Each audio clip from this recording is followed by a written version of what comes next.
A friend of mine showed me how to use Google Maps.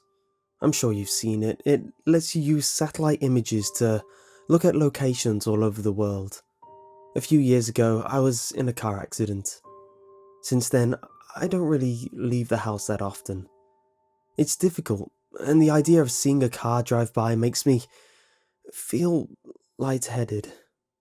I was fascinated by the fact that I could see all over the world, almost like being there.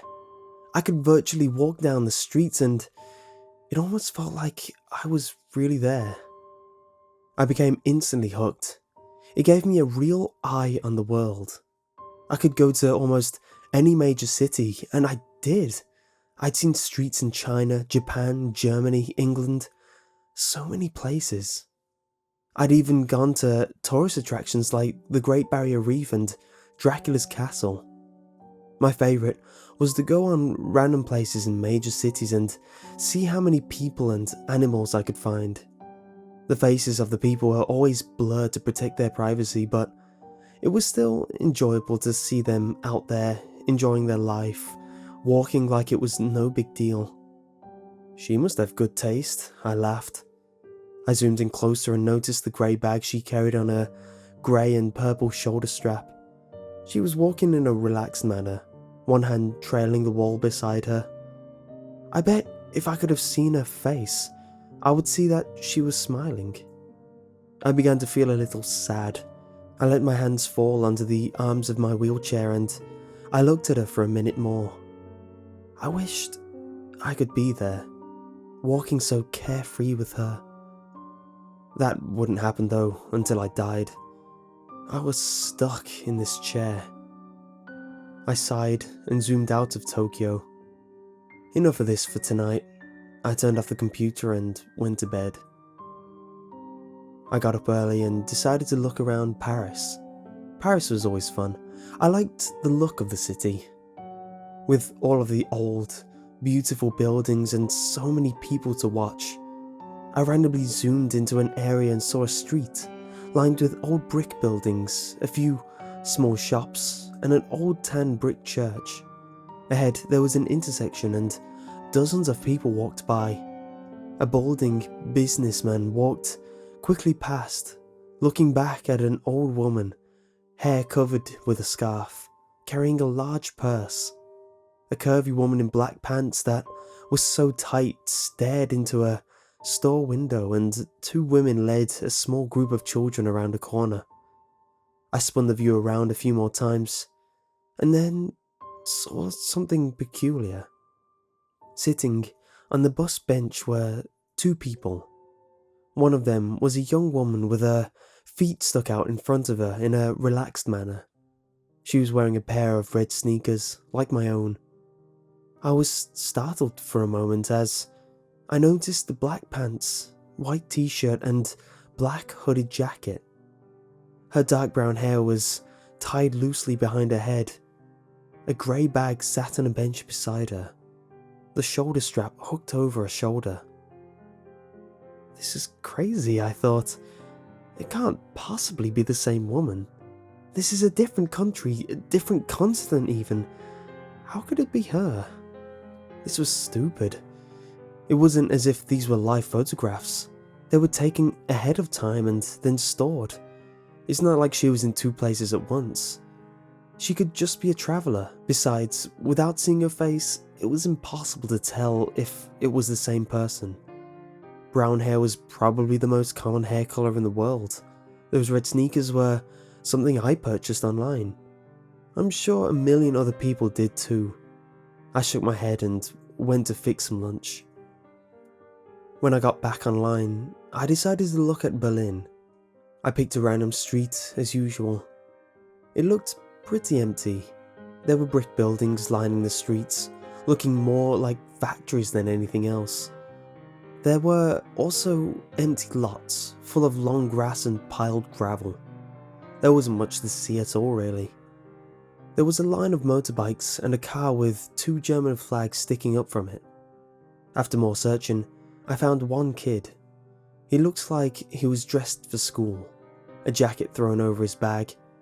He was intently looking at some kind of mobile device. I was disappointed. I started to leave, but then I caught something out the corner of my eye. I turned the view and there they were. Those damned red sneakers. She was standing on a street corner, next to some kind of signpost.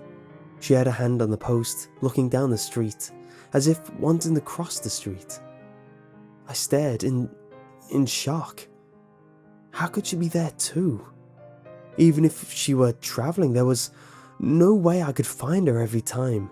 Even finding her in Paris would have been one heck of a coincidence, but this was crazy. Was this some kind of joke? Had Google decided to play a prank on its users that use their product so much? It would have been a great joke. I did a quick search, looking for a note about a woman that showed up like Waldo, but there was nothing. I looked through articles on strange things you can see on Google Maps, but none of them mention this woman that travels the world with you. This was crazy. Had my self-imposed isolation driven me mad? Had I become so lonely that I created a hallucination for myself? Leaving the Berlin image on my screen, I sent a text message to a friend asking him to look at the location. I asked him if he saw the same woman. Then I waited, hands sweating, heart thumping in my chest. I jumped when my phone beeped with a return text 10 minutes later.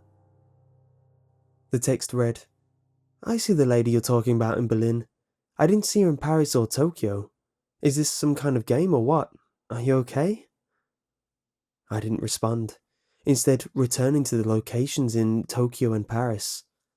There she was. She was there, but it was different. She no longer sat on the bus bench in Paris. She was standing in front of it, looking for something in a bag. In Tokyo, she was blocks away, squatting down to pet that calico cat. I shivered. Who was she? What was happening? I switched the map to Brussels. It was another city street. It was lined with old-looking buildings with shops on ground level, what I guessed were apartments on top. I quickly scanned the streets. They were empty, other than a stocky woman in bright blue sweater. I did a second sweep. She wasn't there. I sighed in relief. I couldn't believe I was getting so worked up about this. It was nothing but a coincidence. I stopped, my eyes frozen on the screen. There was a building at the point of a fork in the road. White, with a black ironwork framed balcony jutting from the second floor. I hadn't seen her, as I had been looking at the sidewalks. There she stood, standing on the balcony, her head tilted in the direction of the camera, almost like she was coyly looking toward me. My breath caught in my throat. I switched to Sydney. She was leaning against the wall inside the doorway of a bright blue Carrick's pharmacy building. London showed her getting ready to step onto a red double-decker bus, her head turned to look over her shoulder. She was everywhere I looked. She stood on a brick sidewalk on a bridge in Venice. She walked across a yellow-barred crosswalk in Zurich. And in Hong Kong, she stood between a winged lung bank and a McDonald's, adjusting the strap on her bag. In each picture, she came closer and closer to looking directly at me with a blurred face. My heart felt like a terrified bird slamming around inside my chest. I couldn't catch my breath. I wasn't sure what to do. I couldn't call the police. Should I send screenshots to Google? I clenched my fist tightly and closed my eyes. Who was she? Was she following me? Was I following her? I wish I could see the expression on her face, know what she saw when she looked back at me. I wanted to get out of my chair and run. Why is it that the only thing that made me feel free again was the thing that made me feel even more trapped? I had to know. I typed in the name of my town and zoomed into a random street. It was a couple of miles from my house. The gate to the city park was shown in the clarity of daylight, despite being night there. She was there. There she was. She was only a few miles from my house, standing under the ironwork arch that stated the name of the park. She looked directly at the camera, directly at me. I felt like I might throw up. She was near me, and she was watching me. She was coming for me. What did she want? I typed in the name of the apartment complex where I live. I could see the outside of the building. The parking lot was full of cars, and there were a few blurred out children on the playground. I searched everywhere for her. She wasn't in the parking lot or on the sidewalks, not hiding between the buildings or standing in the playground. I even scanned each of the cars behind the bushes and each of the blurred windows. She wasn't there. I curled tightly around myself and lay my head down on the desk. This wasn't safe. I didn't leave the apartment anyway. I would never use Google Maps again. I would never see her again. She could stay at the park for all I cared. I smiled to myself and was surprised to find a tear slipping down my face. I'm safe, I said to myself in a whisper. It felt good to hear it out loud. I'm safe. As I said it, there was a knock on the door. A chill ran down my spine.